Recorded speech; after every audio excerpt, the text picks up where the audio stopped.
Labą dieną.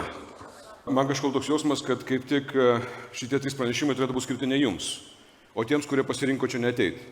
Nes jūs tai žinot, kad turit reikalų su suaugusiais žmonėm organizacijai, kad reikia eiti į konfliktą, kad reikia padėti vadovui, kai jis tavęs nemyli ir panašiai. Kam iš jūsų girdėtos tokios kelios frazės, kurias aš čia turiu pasižymėjęs? Gal tegu vadovas nedalyvauja mokymuose, nes darbuotojai atsiskleis labiau. Ja? Kas pagalgėdakas, kas tokia frazė? Girdėjot? O sakėt?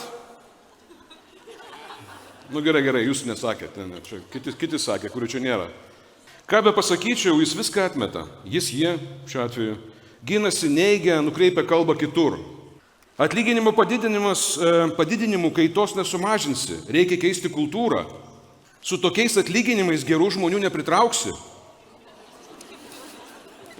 O čia tie patys žmonės kelia ranką dabar, ar ne? Dialogas virtuvėlėje įmonėje. Ai, žinai, jis niekada nepasikeis. Ką primena šitos frazės? Apie ką jos? Man kartais tokios frazės jos primena, tą situaciją, kada, kadangi čia susirinko suaugę žmonės, į galvą yra atėjusi mintis, kad ne už to ištekėjau. Ir paskui, kada ta mintis tave aplanko, tai iš karto norisi jį pakeisti kuo nors kitų. Bet pakeisti kuo nors kitų labai sunku. Nes, kol čia tas supratimas ėjo, jau ten vaikai, turtas, kreditas, kaip kažkas man vakar per mokymus sakė, sako, kokiu tikslu šeima sueina kartu, sakė, kreditas. Bet įdomus fenomenas, jeigu, pavyzdžiui, viena pusė, nesvarbu, ar tai yra moteris ar vyras, jeigu viena pusė labai nori pakeisti kitą pusę kuo nors kitų, bet negali, bet labai nori, bet negali, dabar, šiandien, tai tam kitam sukuria nepakenčiamas gyvenimo sąlygas. Žinai, neaiškus lūkesčiai, nuotaikų kaita, ignoravimas, nulis įvertinimo. Žinot, apie ką aš kalbu, ne? Jūs pažįstat tų kaimynių, pas kurias taip yra. Tai gerai.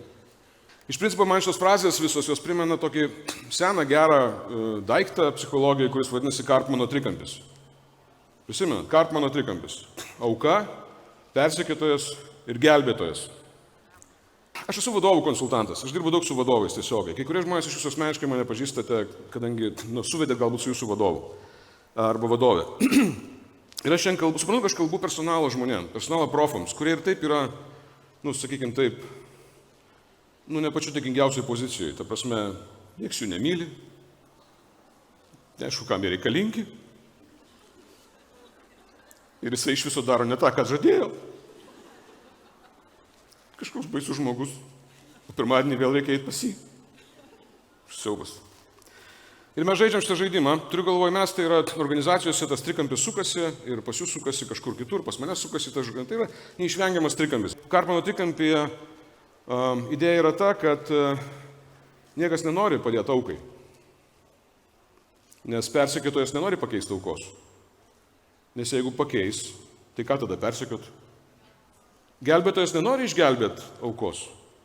Nes jeigu išgelbėsi, ką gelbėsi? Ir jūs suprantate, apie ką aš kalbu. Nes tu ką tik persekiojai, o dabar jau žiūrėk ir auka. Tu pradėjai gydyti, kaip ten būna. Net jeigu netiesiai gydai, nes neini į konfliktą. Bet mintyse kaip gydai. Ir situacija nesikeičia. Karpmano trikampio idėja yra ta, kad jis egzistuoja tam, kad niekas nepasikeistų. Tam, kad santykiai išliktų tokie patys, kokie yra. Ir man atrodo, tai yra svarbu suvokti ir galbūt aš norėčiau pabandyti padėti mums visiems truputį kartais išlipti iš to trikampio. Ką jeigu mūsų klientas, tai mūsų vadovas, yra mūsų klientas? Aš žinau, kad šiandien daug kalbam apie ten, tą laimingą darbuotoją, ten experience'ai, visi kiti reikalai. Tarsi personalo žmonės galvoja, kad jų klientas yra darbuotojas ar vadovas. Ne, organizacija. Teisingas atsakymas, jo? Bet jeigu staiga vadovas yra klientas ir jeigu staiga mes su juo pradedame elgtis taip, kaip mes elgiamės su klientu, ką daro paslaugos teikėjas klientui, jis sprendžia kliento problemą. Jūs žinote, verslo principas yra toksai, kol organizacija sprendžia problemą, jinai egzistuoja. Kai nesprendžia kliento problemos, organizacijos nebereikia. Lygiai taip pat ir mes, jeigu turim santykį su klientu, kol mes sprendžiame jo problemą, mes esame reikalingi jam.